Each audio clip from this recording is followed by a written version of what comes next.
Let's think about attention in a different way. When it comes to marketing communications, marketers usually want to get the consumer's focused attention so that they will comprehend the message and so it will influence their behavior. Can you think of some cases where the marketer does not want to get the consumer's attention? When they do not want consumers to notice a change, such as an increase in price or a decrease in product size or quantity. Netflix periodically increases the monthly subscription price for their digital programming service, and Disney annually increases its theme park admission prices as well. Now, consumers generally do not want to pay more for the same service that they're used to paying a certain amount for, right? And yet, both Netflix and Disney are still in business and very profitable. So what's the secret? The answer to this question lies in part on whether consumers can detect the difference and whether this difference is meaningful. The study of sensation provides some insights into how people detect and then react to raw sensory information received through their sense organs, and it involves the relationship between the absolute threshold for a stimulus and the difference threshold. Now we'll define these terms.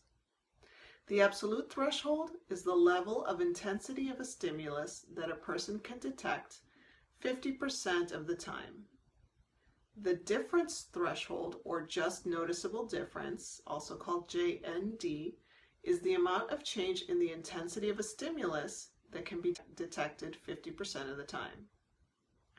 A psychophysiological principle known as Weber's law states that the stronger the initial stimulus, the greater the additional intensity needed for the second stimulus to be perceived as different. This relationship is captured by the following mathematical formula. The change in S divided by S equals K.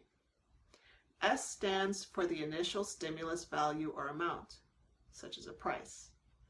The change in S is the smallest change in the stimulus capable of being detected by the senses, and K is a constant of proportionality.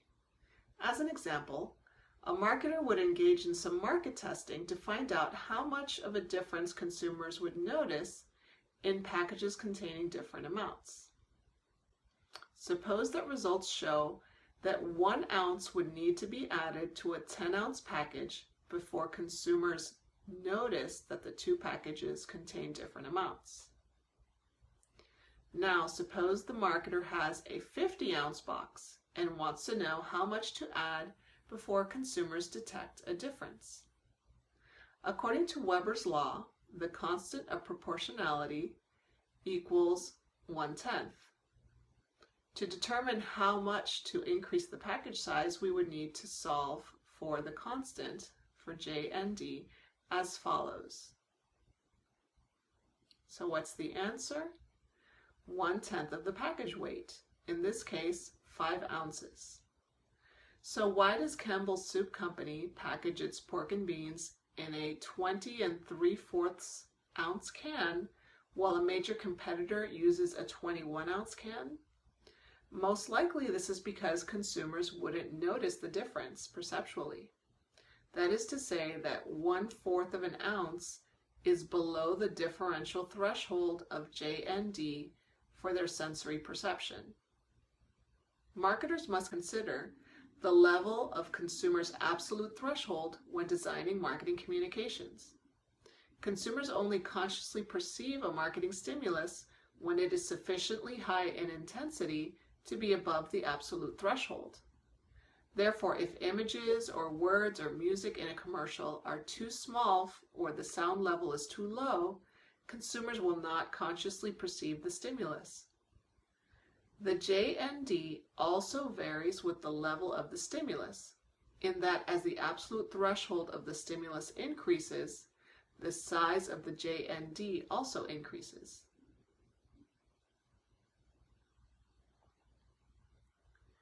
When marketers are trying to attract consumers with a desirable product change, then they must ensure that the change is at or above the just noticeable difference level, or JND. For instance, McDonald's once increased the size of its regular hamburger patty by 25% while leaving the price the same, hoping that consumers would notice the change. Differential thresholds do vary from sense to sense. For example, since our sense of smell is not well developed, we may fail to differentiate the smell of two versions of the same object. JND and Weber's law applies specifically to examining the sensory impact of changes in the intensity of a stimulus on perceptions such as taste, size, and smell. This principle is sometimes extended to interpretation of changes in a stimulus such as price. Now we are talking about JMD, or just meaningful difference, because we are dealing with the meaning that consumers assign to sensed changes. From a purely sensory perspective, can consumers visually distinguish the change in price from $1,000 to $1,000.01? Of course. However, the question is whether that change is meaningful to the consumer. Does it mean the consumer is more or less likely to purchase given the price change? This type of response corresponds to JMD. Now, a rule of thumb that retailers use is that price markdowns must be 20% before consumers recognize them. Therefore, a $5,000 diamond ring would have to be marked down by $1,000 for the price promotion to be meaningful. However, a $10,000 ring would have to be marked down by $2,000 for the sale to be effective.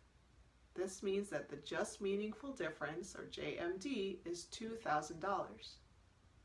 If you want consumers to know you have a sale on the price of a product, or that you have made a change that you wish to advertise, the change in price or product composition must be noticeable and meaningful. In other words, the change must be greater than the JND and JMD. Lowering prices by an insufficient amount or making unnoticeable or insufficiently meaningful changes, for example, to an iPad's resolution and processing speed, will not increase product demand, and it will certainly not justify an increase in price for the product changes. Both JND and JMD can help managers understand the relationship of the level of the stimulus to the amount of change that is required in the stimulus to make that change noticeable. This concept is critical to understanding how much to change a product or its price.